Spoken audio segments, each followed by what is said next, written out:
All right, the time is 6:30. I'll call this meeting to order. If you please rise for the pledge of allegiance. I pledge allegiance to the flag of the United States of America and to the republic for which it stands, one nation, under God, indivisible, with liberty and justice for all. On item 3 of our agenda, which is the review of the agenda. Item 4 is the consent agenda. Item 5 is a presentation by Mr. Reese for bus routes, bus purchase, a new bus backing location for the sped bus route. Item 6 is citizens' comments. Item 7 is to approve or deny the bus routes. Item 8 is approve or deny the bus purchase. Item 9 is policies and chairman's comments, which has several subsections to that. Item 10 is the superintendent report. Item 11 is an action item to adjourn the regular board meeting. Item 12 is an action item for the executive session of the meeting. Item 13 is the adjournment of the executive session. Item 14 is any action pertaining to executive session. And item 15 is adjournment. We'll go back up to the top, number 4. Floor vote. Mr. Chairman, Mrs. Stewart. I move that we approve the consent agenda as presented. Properly moved and seconded to approve the consent agenda as presented. All those in favor, please say aye. Aye. All opposed, same sign. The motion passes unanimously. Item number 5 is a presentation by Mr. Reese. Mr. Reese, I'll turn the floor to you, sir.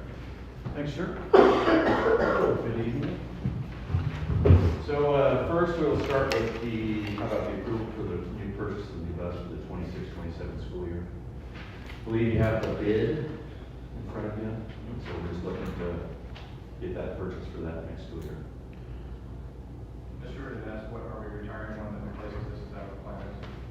Yeah, we skipped 1 year, or we were 3 years, so Yeah. we need to get past with the depreciation cycle. So I dug into, because we were looking at potentially buying used, we tried to look at every scenario we could to save money, given that the bus is $157,000. They're really, the way that they have the depreciation schedule on the buses, the state incentivizes you to replace the bus every year and to keep that fleet. Rotation. Yeah, you can depreciate it up to 12 years, and you can't depreciate the purchase of a used bus. So when you purchase a new bus, every year you get a certain percentage of it that gets written off. For example, if we had, let's say we didn't skip those 3 years, and we had 12 years worth of bus purchases, that depreciation we would get would just about pay for this bus right now. It doesn't right now, we're a little short on it because we have a few years we missed. But if you have if you purchase every year, the state just about pays off that bus with the depreciation that comes in from the others. So the money, and what shocks me the most, and I've talked to Jason several times about this too, is that buses depreciate to nothing.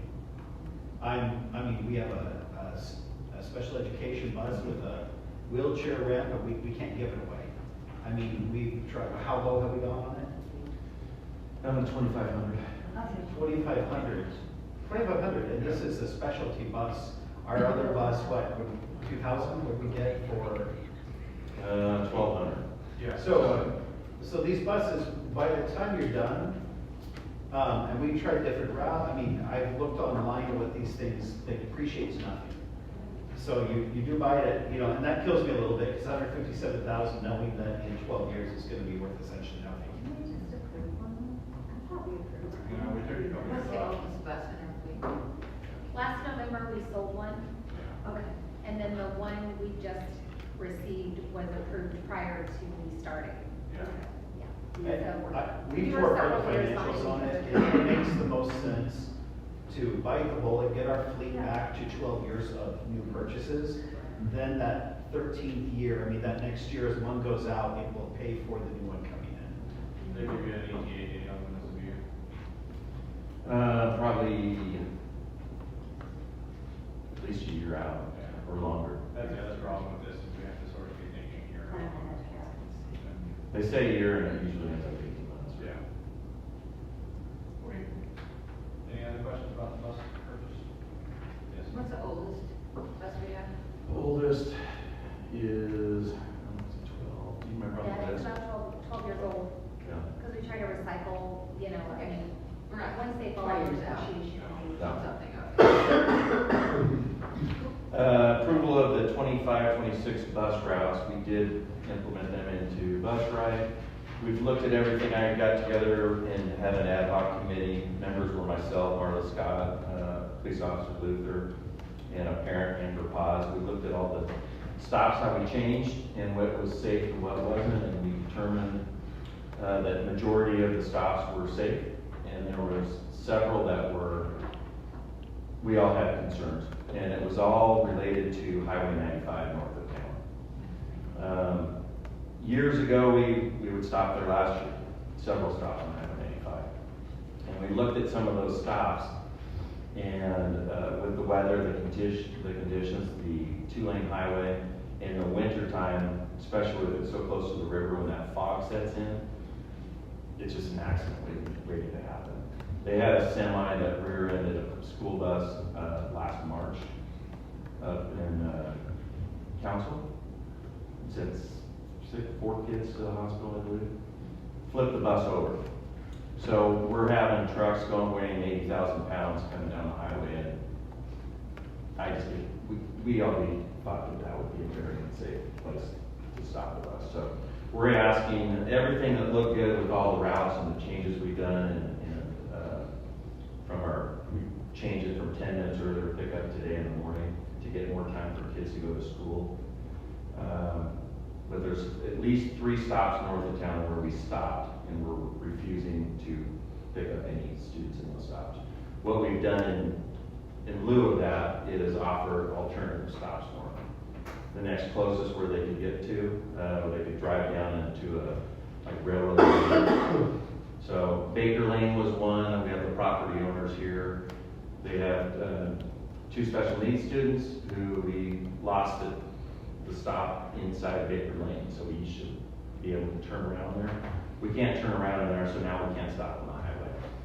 So that's the next one I was going to bring up, is we're asking for permission to back out of their driveway. So we've met with the property owners. They're here. They can, if you have any questions. We took the bus, fed bus in there. They moved their cars. We were able to safely, Gary was able to go in and safely back up. They offered to be a spotter for them. I watched it. I was there. I didn't see any issues. There was plenty of distance. No safety issues. So that would be one area where if you could approve that backing. And also approve those stops on 95. There's 3 of them.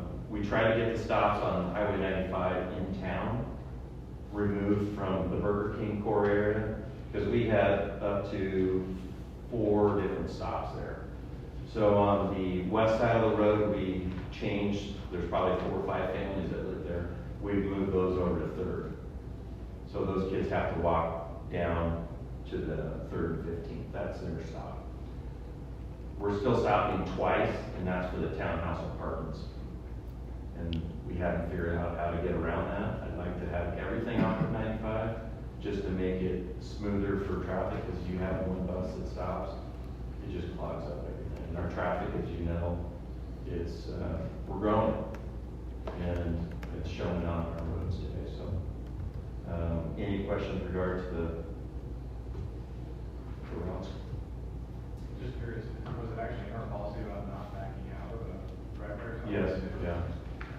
Said that we have to have approved backing locations by the school board. That sounds like a good place to do that, makes sense. Yeah. Okay. And there's 2 other places that we do as well, north of town. I have the routes here. I tried to print out everything if you could look through it, but my printer quit working, so I have a portion of it. I can get you the full one tomorrow, if that works. Email it? Email? And you Okay. And we thank the property owners. What's that? Can we thank the property owners? Yes, absolutely. Yes. They'll be under Davidson. Do you need to speak? No. We just want to thank you. Thank you. Thank you. Yeah, so we'll start picking up them tomorrow. Tomorrow, that would be one. Tomorrow morning. We don't need this area anymore, we can vote. You can look at that. Thank you so much. Well, I want to hear it.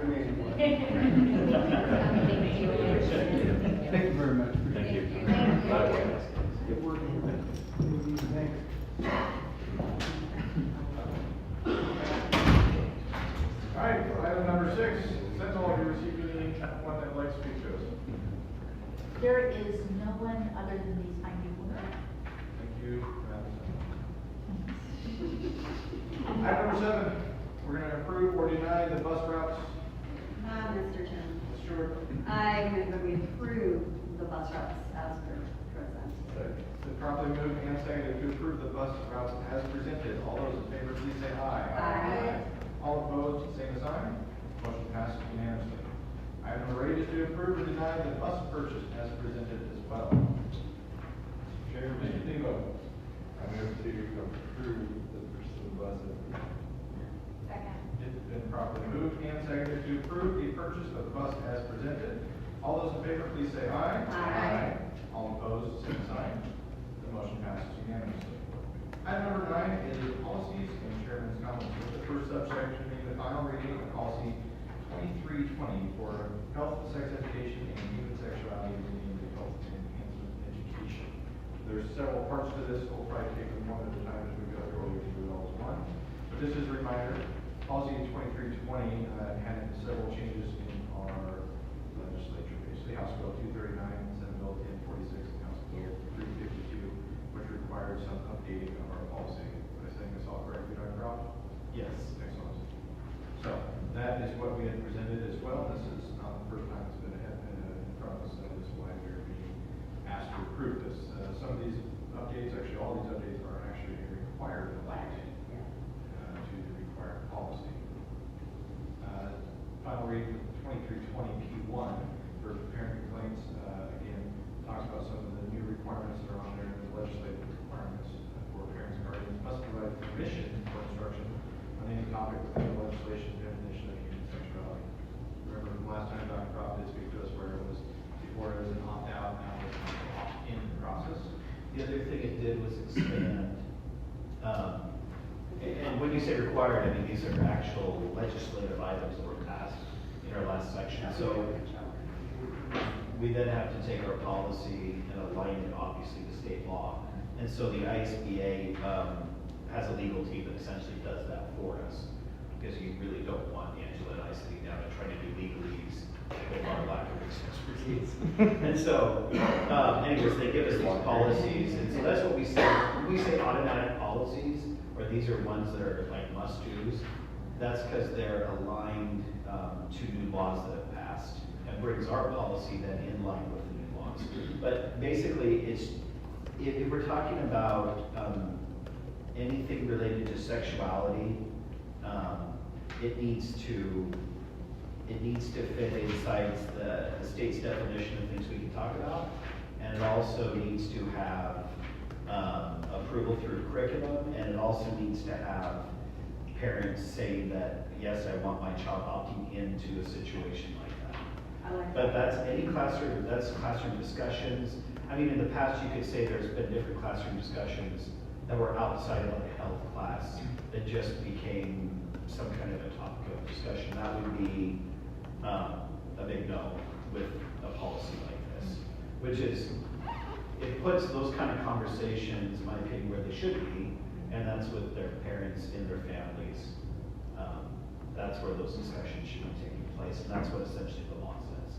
And if we do want to go and we do look at the curriculum and align it with as we align it to the state and say these are the things that we can talk about, even then, parents need to say this is okay. So that's kind of my summation. Excellent. So this is revised 2320 has 3 sections, the 2320, the 2320 F1, and the 2320 E1.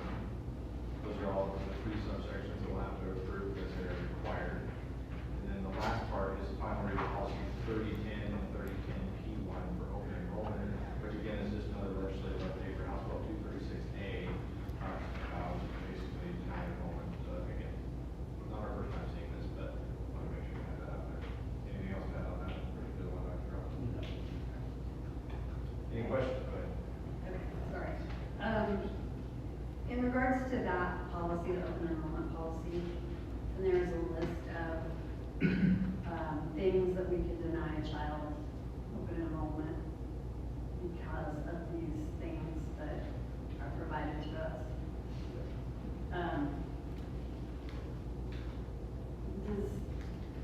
I guess, I mean, I want to clarify that, does that mean that before we have to do any kind of testing on a child, that we could deny enrollment based on any of those criteria? I mean, testing is in, IEP, special ed. well, those would be two, so those are, part of the new legislation is it's saying that if a student was going to be expelled in their previous district, either they were expelled or they were going to be expelled and then transferred, that they can be denied enrollment based off that. Okay. There could be a situation where you deny enrollment, but you can't, if they live in your school boundaries, you cannot deny requests for special education testing. Okay. And you're talking really state laws versus federal laws.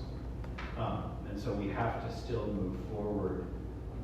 A student, for example, could be expelled and could still ask for, if we expelled a student and they went under an IEP or they went under any of our services, we would still have to provide them services. I mean, so it's that state, federal, making sure we're meeting all So the if federal they mandates. live within our city boundary for the school. Yeah, within our school then- boundaries, yeah. And they request testing, Yeah. then we couldn't deny them if they do qualify for an IEP. Correct. We would have to provide services. We have to provide services in one way or the other. That's correct. Okay, like, They would, we'd have to, in some cases, you treat them like a homebound student. okay, I mean, same as if they were expelled. okay, You would still have to, if they had services, you would still have to provide those. okay. Either create a place where they would, you would meet them or a home or, there would have to be some arrangement. made. Okay, For sure. Virtual is another big option that schools. good to clarify. Yeah. Yeah, okay, thank you. So, those are our final reads. Ms. Fletcher, I don't see an action item, but assuming you still need to have some sort of action taken there.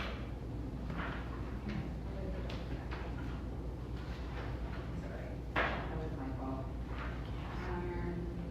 Yes, we do need to have an action item. We will amend it under subsection D, under the chair, pass the chairman's comments for the final approval of the policies. Amended just after the chairman's comment. Yes. The chairman doesn't have much to say, so we're good. Really? Yes. Okay. All right, so the only thing that I do is hit the chairman's comments is October 13th, we are hosting for, right? 7th, October 7th. What day is it? Tuesday. Tuesday, the seventh. Yes, it's going right before the 8th. We're hosting the Region 8 of the ISBA meeting, and we are going to be having it at CT. So, 5:30 to 7:30, and we'll get everybody there. I think, did we? Oh, they're dying to see it. I also asked if we could do it there, because why not show up? On the seventh, which is a Tuesday, Correct. At 5:30. Region Right before the 8th meeting. 8. What? Right before October 8th? I know what date it is. 5:30, is that? Yes, 5:30 to 7:30. Good. And just to verify, Terry, are you going to be at this meeting, or our next meeting on the 13th? I will not be. So I should not be here. Okay. See, the chairman's done it.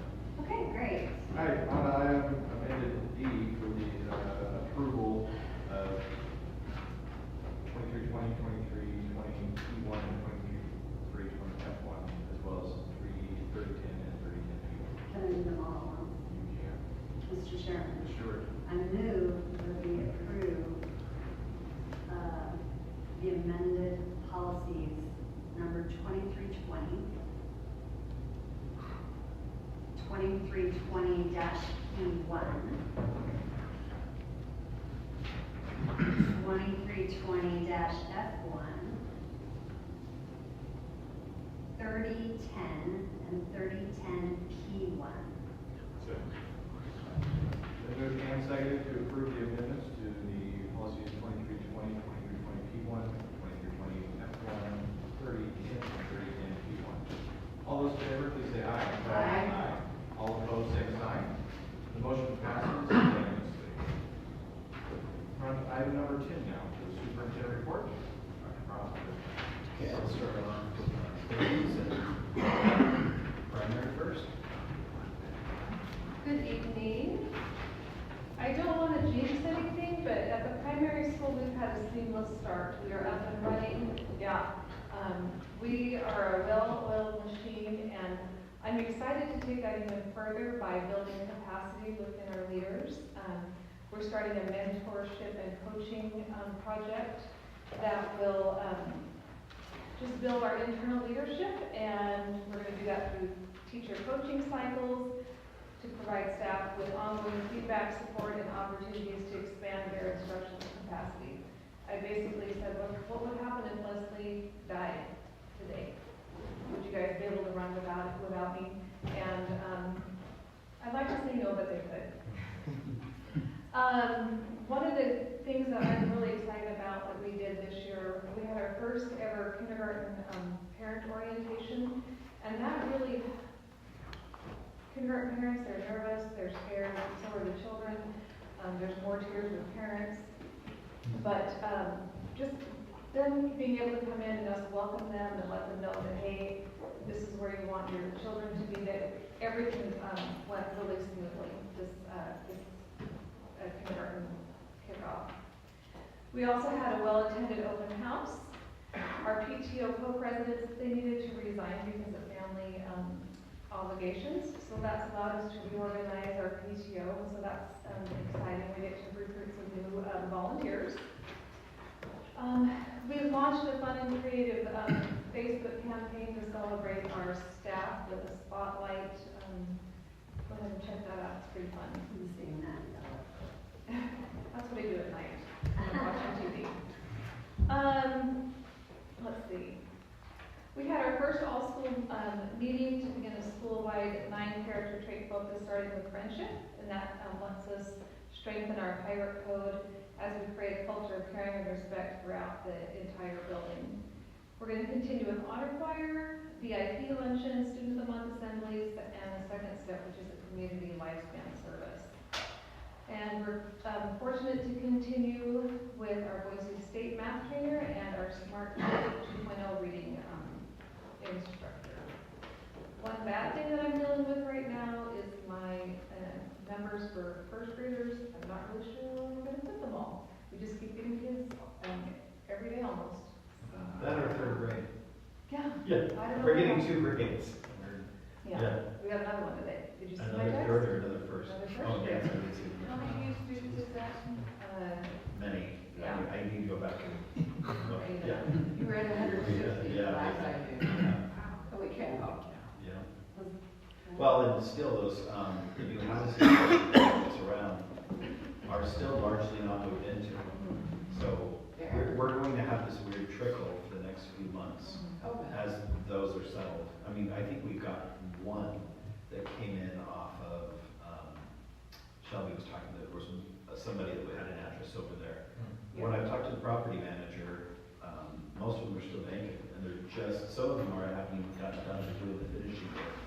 So it'll be an odd year so far as we'll have several months of, and sometime in December we'll have to have a teacher. I mean, we might get to the point that we need to start looking that direction. The first grader that's coming tomorrow is all the way from Pennsylvania. Wow. They've heard how amazing we are, they're just coming in droves. They're coming from Pennsylvania. They want that feedback. Any questions? Ms. Martin, this is kind of you and I should ask Mr. Reese as well. How is the bus pass working, especially with the younger kids? Is that working good? Yes, it's great. Good. Seems like a really cool idea. I was talking to some of my folks at work, and I was telling them how cool it is that parents don't have to worry about their kids. They're from a bigger school district like that. I'm sure it'd be nice. Yeah. And it really makes the kids feel responsible to have that badge and badge on, badge off. That's our mantra, badge on, badge off. That's awesome. All right, good news. Thanks.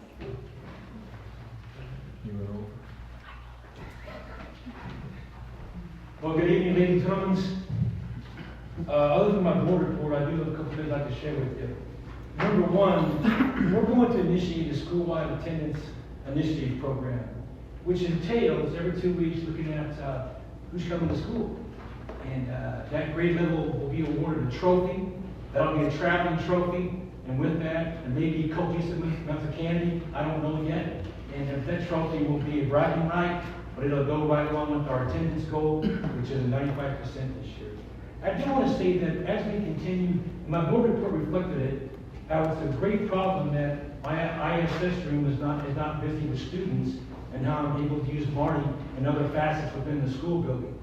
And because we're paying attention to positive behavior supports, I've seen a decrease of behavior issues within the cafeteria and outside, even around the new jungle gym. No injuries. No injuries. Yeah. Some of your questions, that's all I have this evening. Sounds great. Thank you.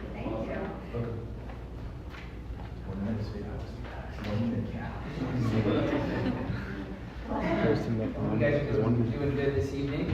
Off to an amazing start. Athletic numbers are about normal for us. We've already started some games. It's been going really well. All teams are having some really good success. And it's really neat to see some of the teams that have struggled in the last couple of years to really start buying into building programs, to learning the sports more, and just being overall competitive. So really neat things going on there. As you guys know, the CTE building is fantastic. It's been amazing in all facets. The parking lot, of course, has been great. We've had so many amazing compliments after the football game the other week. It's so amazing to, normally I was coaching, but now as an administrator, to go over there and to see how organized the parking lot is, or to see how organized everybody is getting out of there. You know, normally it was kind of scary to leave at night. It's so dark. And very dark, and so the lights, and it's nice as an administrator to be able to look out there and to be able to see what's going on. And you know, definitely keeps a lot of the kids more towards us instead of out in the parking lot, so it's been great. We've got homecoming coming up next month, the 6th through the 11th. The dance is on the 11th, and then we'll have that whole week, including the parade on that Thursday. One thing that I'm really proud of our staff for and our students is about 2 weeks ago, we had an unplanned evacuation, and our team rocked it. A lot of that is with Jason and his help guiding us in our safety. It took more time for me to decide whether or not we were going to pull the fire alarm than it did for them to evacuate the building, which is really awesome. And they stayed on the field together for about 45 to 50 minutes before we decided what we were going to do. And we even egressed them from the practice field to the dome. And our teachers did amazing, and our students did amazing. So it's really awesome to, I mean, you never want those things to happen, but it was really neat to see how organized and how under control we were in the event. We had no idea what was going on. And so it was really neat to It was see. really smooth. It was. And you know, the kids, I think, emotionally recovered from only having a half day. Yeah. The disappointment, we were right. Well, and they got out as an eye-ready test too, so when I went over to tell them what was going on, I mean, you could hear the roar all the way from the front. So, it was great. No, you could hear a cheer from the gym inside the other building. I like easy guys. Yeah. Band numbers are really big as well. 46 band members. That's on par with all of the schools in the valley. So Middleton, all those areas, we've got those numbers. So our numbers are going up in band, which was a goal for us. Yeah, things are going great. Any questions? Thank you guys.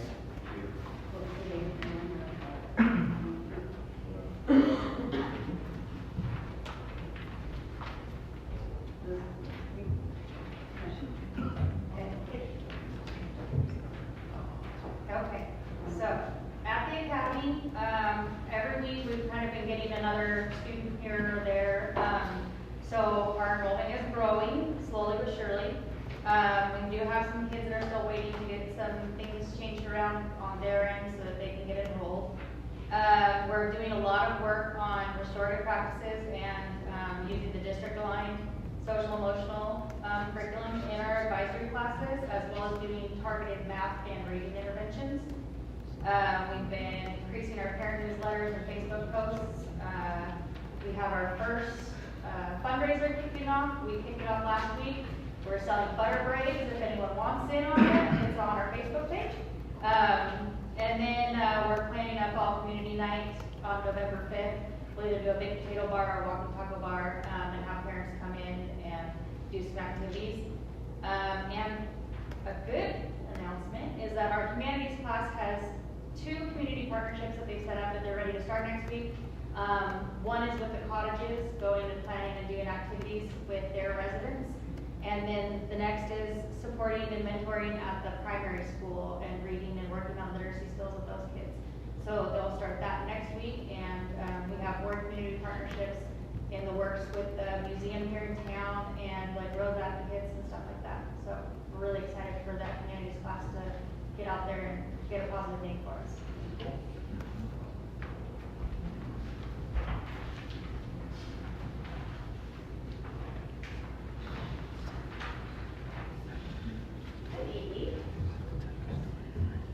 So, I had some exciting news because, every year the State Department evaluates our program and determines if we need more guidance, like if we're going to special services jail. And every time I open up the email, I hold my breath. And luckily, or maybe just because we're great, we continue to be at level 1, which is the best one, and so we're doing just fine. And then part of that report is based on our ISAT numbers, and the scores came from 21 and 22 and 22 and 23, and our ISAT scores for reading and math are almost double the state's numbers in those 2 areas for my students. So that's pretty cool. My report includes a number of how many students we have who are on IEPs. And a couple of years ago, I think we were at 17% of our population, and we're at 12.4% now. Yeah, so I think we're doing pretty good. This goes to Ms. Stewart's question about discipline. So,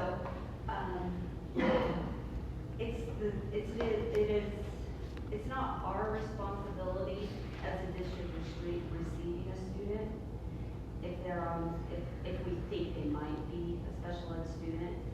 It's the district they're coming from. It's their responsibility. If they suspect a student has a disability, it's their responsibility to do the paperwork and determine if the student's behavior is caused by that disability. So then if the student comes to us from another district that they didn't do testing, and the student comes to us that has this disciplinary track record, It's our responsibility. now it's our responsibility. When So they it doesn't matter. It doesn't When they matter. live Somehow here, we're yes. always responsible. Yes. But we still do a great job. Just to clarify. It's good to know. Okay. I want to put a special thank you out to the FFA leadership students. They came to our All 80s reunion on Saturday night, and they did such a fantastic job. They served people, they sold raffle tickets. We raised $500 that we will be donating back to the senior center and to the school district. I think the special ed department will just kidding. Yeah, they did a great job, so I'm just very thankful for the FFA students that came in and helped us out. And that's all I have. Thank you.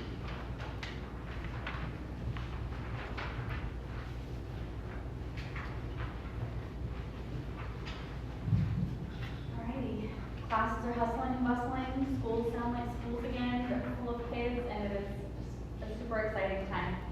Instruction is moving along, our learners are engaged, and all of our teams have already aligned on clear goals for the school year, so that's super exciting. Our administrators work really hard to make sure that they've got some really clear goals, and are already working on that with their teams.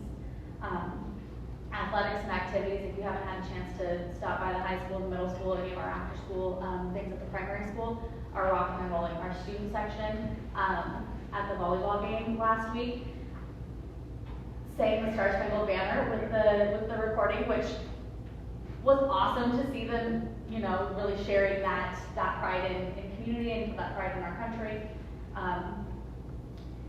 And we're starting to see those same things coming across in the classrooms, which again is super exciting.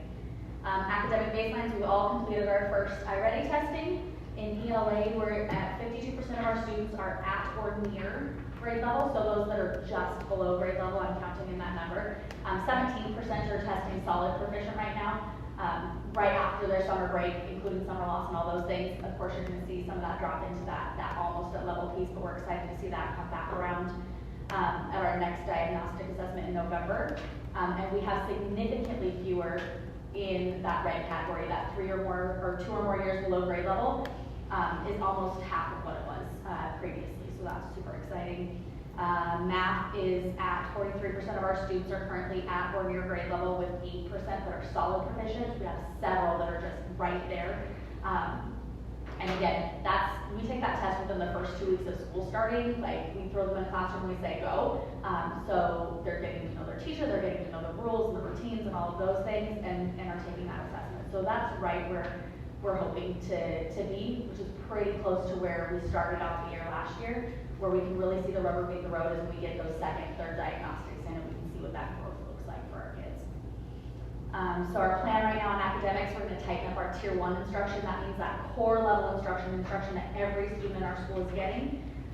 Really work on solidifying that, and then creating more purposeful small group instruction for that tier 2, those kids who need a little extra support, really trying to align that a little bit tighter as well this year. Attendance and enrollment, District ABA, between August 19th and 26th, we were sitting around 96.85%, which was above our goal so far. So we're pacing ahead of last year's early window, so I took last year's dates, same time frame to this year's, and we are ahead. The details on what those exact numbers are in your 4-page section. I will not give all of those tonight, look at that further. Our enrollment is leveling as we expected, so we're still within normal reconciliation ranges there. After we know who's shown up, who's not shown up, all of that stuff, and then as both Leslie and Dr. Croft had mentioned, we're getting new students every day, so that number will continue to increase. At the beginning of the year, you re-enroll everybody who was here last year. You have to take some time to mark everybody off with a no-show, so you see a huge kind of dip at the very beginning as you're cleaning up and reconciling that data, and then you start to see those increases as our kids are continuing to enroll late. Stakeholder engagement, our kids are, our staff is working on routine and regular Facebook posts at all of our schools. They're sending weekly newsletters. We have gotten a ton of community feedback already this year, and it's been strongly positive. The open houses that every single building had on the same day, in addition to that CTE open house, have received huge amounts of community support, and those events that are happening in middle school and high school happen more often. Our athletics and activities there, we're hearing lots of positive comments about the changes that have been made in each of the buildings in that regard as well. So that's awesome to keep hearing how that's working. We're going to continue to use consistent, clear communication and to gather quick pulse surveys from families as we go throughout the year to make sure that we're getting them the support that they need and the communications that they need.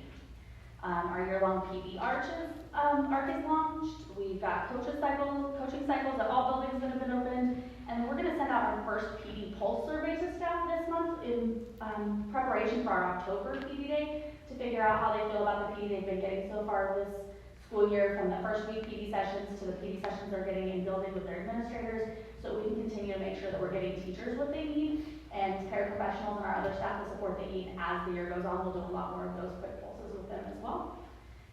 And then just continuing that momentum. Our job is to guard that, tighten up core instruction, and really make smart use of our data. We've been getting data, now it's just using that to make better plans every day. Thank you. It's been mentioned a few times, so I'll go over these very quick. I don't want to repeat the same things everyone else is saying. I thought the Red Ribbon event was great. Positive number of, we don't know how many people, but it And that was counting the number of single servings of gelato. So that was kind of my system for counting. Now, not to say someone didn't double back and grab two for themselves, but when you count those numbers, anyways, it was well attended. A lot of great feedback from having, things as simple as having lights in the parking lots where you can see where you're going in the back and in the front, and that's been positive. Weight room, I think from launch date, we're looking 3 weeks to a month. And I think I said that last time we were together, but it's still 3 weeks to a month. It's moving along. They encounter little problems with electric here and there, and they have to solve it, so, but anyways, it's on track to open sometime before Christmas. I'll just say that. If you don't hold me to anything more than that, it's good. We have the weights coming too, the new weights are coming, and some of the flooring has already been ordered. So we'll be able to do, hopefully this, I was hoping by homecoming, but that looks like I'm not sure if we're going to be able to pull it off. We wanted to do a fun opening, have a kind of like a mini, nothing like we did for the CTE, but have kind of an open house for it and let people see, what we're doing there. The roof at primary is starting next week, so you'll see slowly pieces of red going on the roof over the next 3 to 4 weeks. They have to finish by the end of September. They can't get to nights that are starting to get too far below 50 degrees because of what the paint needs to cure, the kind of heat level. So this is now or never. So it is rolled on, as I mentioned before, not sprayed on, so we don't have to worry about after spray with the kids. It is a rolled on product. Other than that, we've met, as Amanda had stated, we've met with our teams, we've met with our principals. We're looking at increasing our foundational math and our literacy skills. And to me, those are life skills. Regardless of what people go into, having an understanding of math and being able to read and write and type emails and communicate that way is, I think, important no matter what you're doing. There's even the trades, all these different things kids are going into nowadays. I was looking at our auto shop, and that's more highly technical than a lot of, traditional college type jobs. The level of technical expertise they have to have and electronic use in diagnosing cars, it's all computers. And so making sure our kids, even to do these trades, it used to be that you're trying to educate them because almost every kid was going to become a collegiate professor or something. I mean, education nowadays is looking to say, hey, we have these wonderful trades and these are great living, but they still have to be successful in those trades or whatever they want to do in the future. They have to have a great foundational track in literacy. They got to be able to read and write at a proficient level. And so that is a school-wide focus, making sure we are increasing year to year those skills, really digging in and making sure that we see those gains. And so that's a big focus that we have with our team, and we have that focus all year. In addition to that, we got a bunch more building projects we're doing in the summer. That money we have coming in from the state, that $2.1 million, is going to be new fire systems. It's going to be removing certain things redoing some of the walls and flooring and getting our buildings more up to code in a positive way. So, it's, you're going to have another summer. You don't have a summer without remodeling with me. But, it'll be, as soon as school's out, there's parts of the high school we have to remodel. And also, Payette. So, it takes almost 6 to 8 months of planning to get to the point where we can launch as soon as school gets out, so we're still going through that phase. And that's my report. Thanks, Bob. Do we know if any, we probably do, we don't have exact numbers, do we have any of the kids from PDCA who enrolled to be able to go to that? We do. I've heard of it, but I don't have an exact count. It's in between probably 6 to 8 right now. 6 to 8? Yeah, give or take. Yeah. And they're all enrolled for 2 classes? 2 classes, yeah, that was, Yeah, we're requiring anyone that's within the district attending other schools, they can take any of our courses, they have to take 2 periods. We don't receive funding from the state, unless they take at least 2 periods a day. Yeah, that's good. I was So we have just nothing to pay curious how many teachers. years. Yeah. We've had several kids enroll full-time at the high school that were homeschool kids Really? and from other schools because of the CTE